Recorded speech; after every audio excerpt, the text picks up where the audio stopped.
Hi guys, welcome back to Vlogmas part 2. This one is going to be another art book video about my favourite art sort of collection books. Now if you saw my last one, that was a concept book and how they arrive at characters. This one is more just a collection of artworks that they've put together. Most of these are CGI, which I like digital art. I like things that are fantasy related.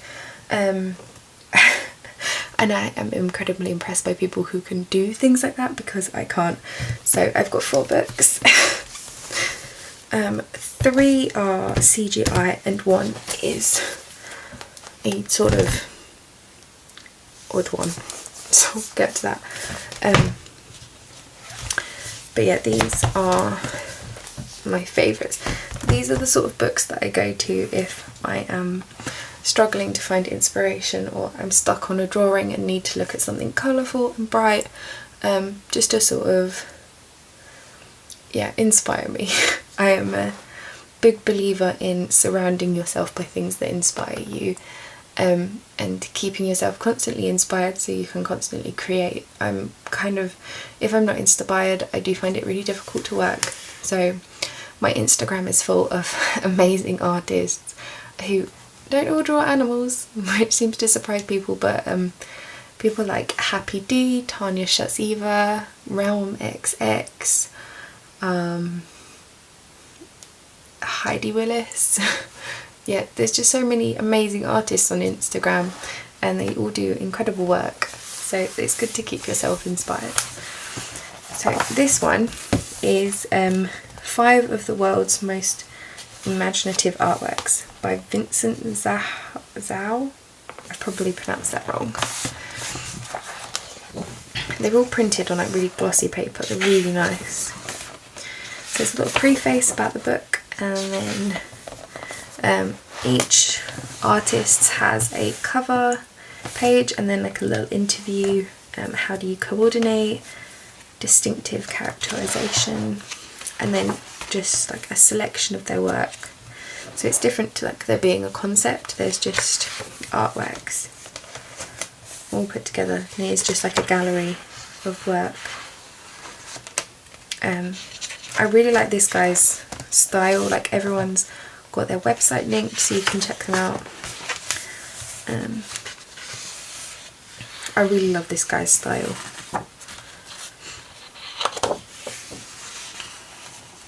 But yeah, there's just a lot of really amazing artists in this one. Just all put together.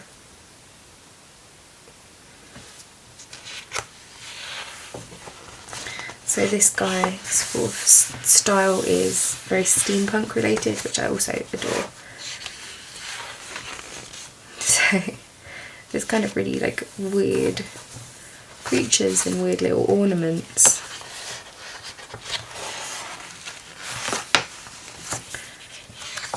But it's just a collection of really great pieces of art.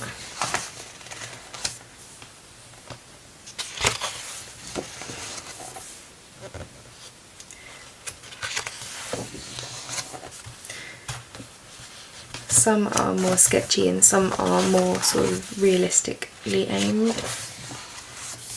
But you've got like a dark sort of fantasy feel to a lot of them, which is the kind of stuff I like looking at. And I love these little creatures that this guy has. It's like faces to furniture and things like that, and little draft little worlds. This lady has, I think it's a lady, no it's a guy, has a really like painted style. But they're all digital art, which I think is amazing in itself, because I do not understand how people can get things to look so good.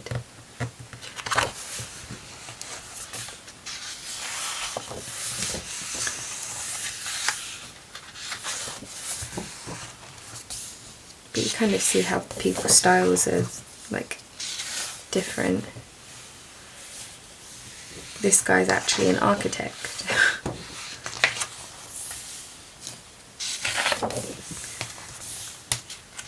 So I'm going to quickly flick through the rest of these. I don't want this to be as long as the last one. I love this piece. I say that I love this piece.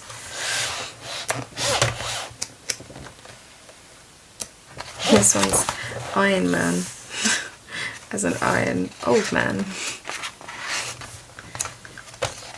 And this one, I love this one, like a mermaid, kind of got scales. I think that's really cool.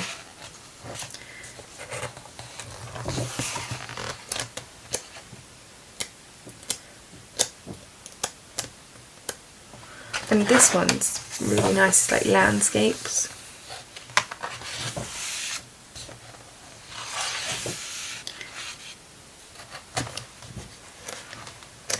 So that's that one. And then the next one is, this one's called Galaxy. And it's by Game 798 Studio.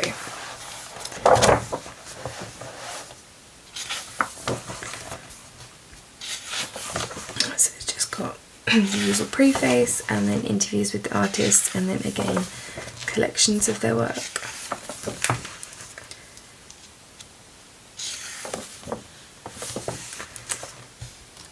Underneath each piece it puts the title, so there is a title for each one.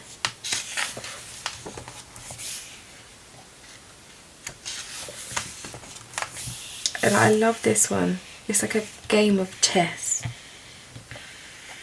but by two people in the clouds.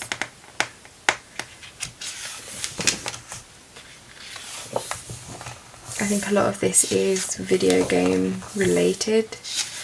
A lot of these artists work on video games, I believe.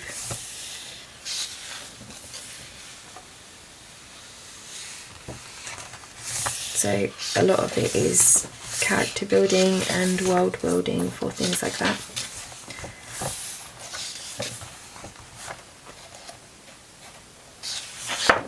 So it just look like pirates.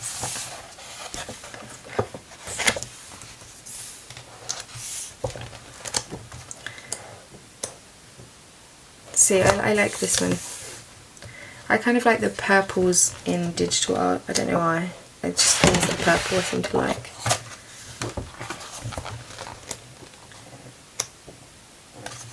More world building.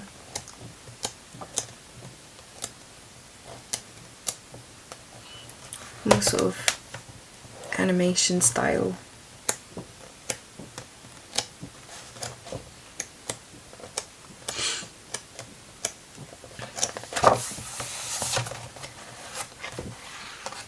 And I love this person's style. Like, you've got these really dainty looking characters that are kind of doing dark things. Like, she has the balloon string around her neck.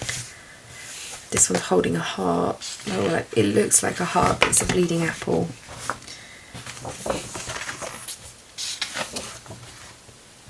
Things like that.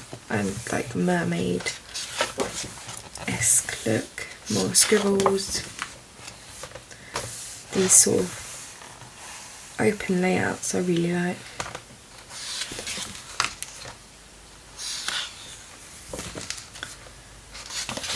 So yeah, so that's that book. I'll just go on to the next one. This one is probably one of my favourite art books out of all of the ones that I own. I'm not going to try and pronounce her name, but this is just a complete book just dedicated to one artist who has a gorgeous cat. So there's a content, so there's classic, fantasy, dark, and a modern, so it's just all of these really nice digital artworks of these women. There's a few men in here as well. I love the flowers in them, I love the peonies.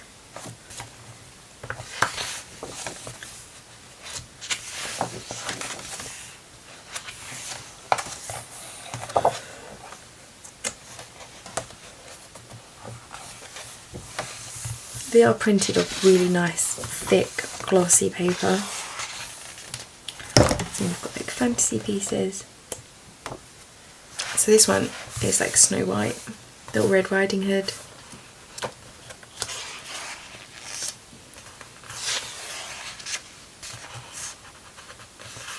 And I've got these like darker, more gothic pieces.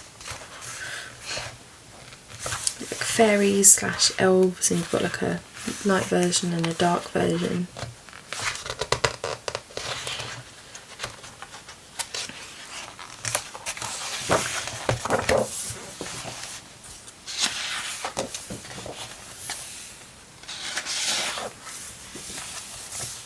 So like a Catwoman in cherry blossoms.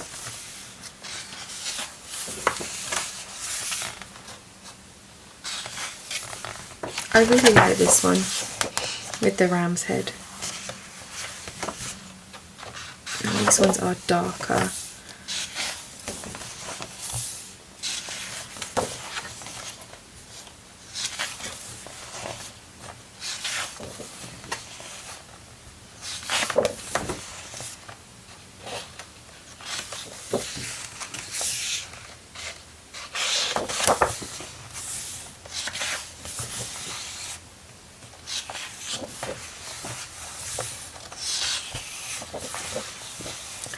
I like this one. This one always reminds me of Harry Potter and the Thestrals.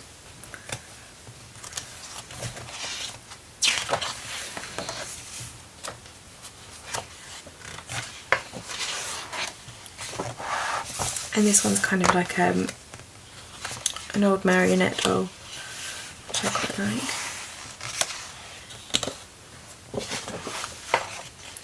So there are these darker, more sort of gothic, vampire-y type creatures. Modern. This one reminds me of like Tangled. The scene at the end of Tangled where where the girls are putting all the like flowers in her hair. And this one has got like wasps, like really big wasps, which I actually think is really nice. Obviously I love the butterflies in that one.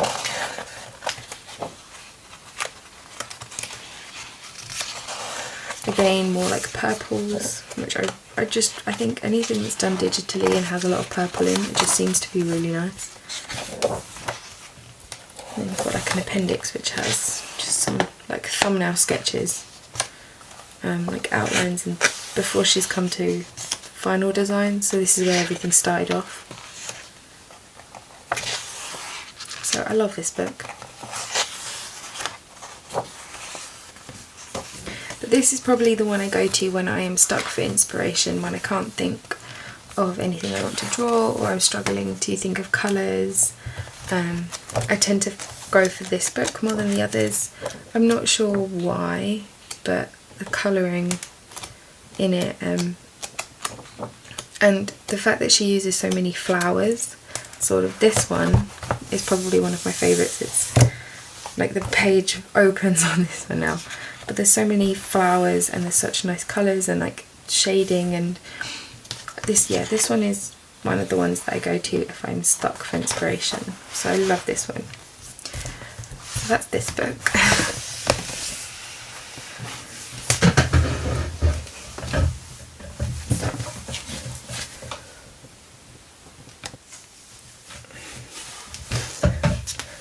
So this is my last sort of art collection book. It's by one of my favourite directors, and it is much darker, so if you don't like weird or dark things then it's probably best to turn it off now, because there is some odd bits in here, but that's the disclaimer. This is a really nice book. It's obviously his notebook, so there's lots of like character sketches with paragraphs written next to them, sort of like, it's hard to explain, but it's a bit like a diary, and his cabinet, which is his sort of studio room, there are pictures of special effects, pictures of movie posters. Right. There's a lot more writing in this one than the other ones, so that you've got like a open page of his notebook with little scribbles in. And I've always thought that like if I keep a sketchbook, I always have writing next to whatever I've drawn, even if it's just what I was thinking of when I drew that, or if I've drawn a character, it's just a bit about the character or something like that. And I like having writing next to my drawings if they're in sketchbooks. So he has this studio. It's like a picture of his studio, which is really messy, but you've got all like his pens and stuff, comics. He's got the model from Hellboy, all stuff like that. This is a good book. It's much longer and more of a read than just a flick through of art book.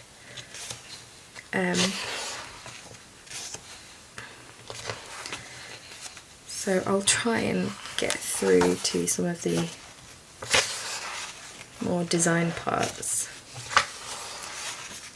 So obviously he did Hellboy, and you've got a picture of Pan from Pan's Labyrinth, or Fawn. More sketches. Right, you've got bits that are written by other people who've worked with him as well. Things that inspire him, so you've got H.P. Lovecraft, Edgar Allan Poe, Mary Shelley, things like that. And you've got like open spreads like this, which have obviously scribble drawings and then bits that he's written about the characters.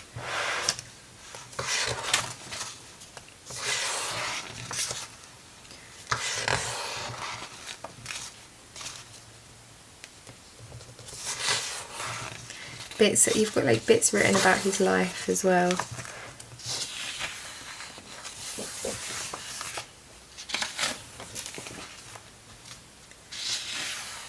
You've got like little stories in between as well. So there's all sorts of bits in this. It's such an interesting book, an interesting read. If you like Del Toro in general, you'd probably like this. It's kind of a bit of a glimpse into his mind.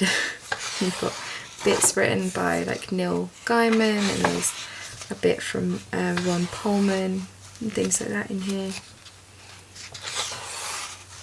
And bits from Blade 2,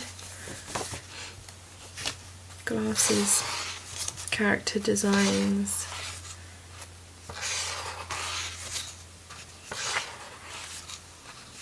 He has got a big section on Pan's Labyrinth, which is one of my favourite films. So you've got a bit from Hellboy, like sketches, and this page I love because he's done the character, and then instead of just writing like that, he's written around him, and I don't know why I like that, but I really do.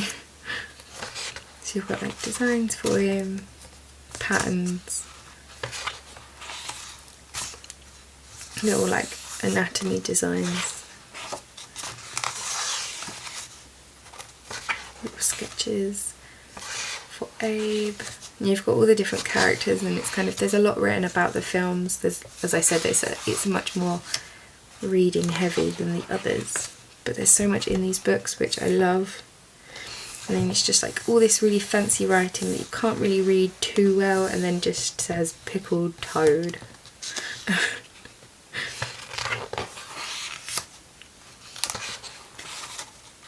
All of this design work, Hellboy sketches.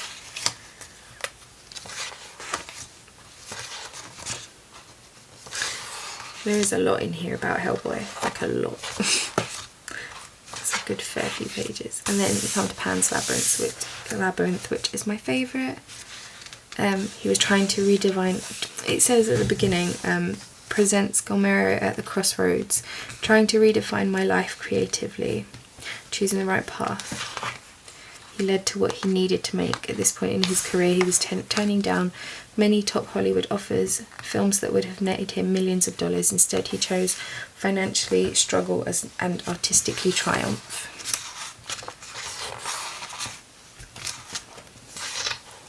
And you've got like sketches for the house, Ophelia, the magician,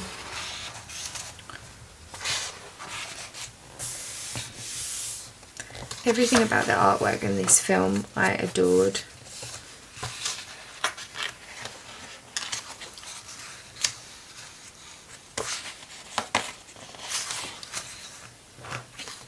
So it's like he started off in a tree, and then he was at a table, and then he was this weird creature, and then he had eyes in his hands.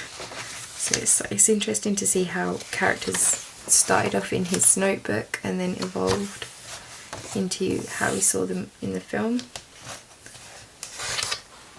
Let's see, we've got Fawn. We had a blast. Steve King. So I'm presuming that's Stephen King. I'm trying to see if there's anything written in the side notes.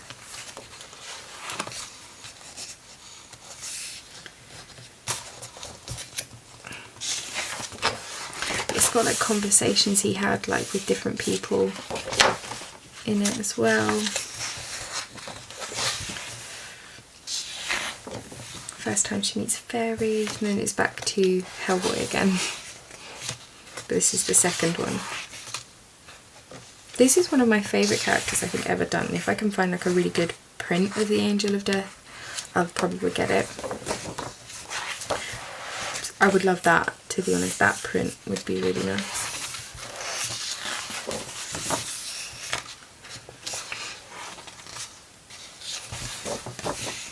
So yeah, this, if you like Del Toro's stuff, then this book is worth getting. If you don't and don't really like reading, it's probably not a great one, just because there's so much reading to be done. I have read through it a couple of times, but I usually just do little bits, not like the whole book in one go.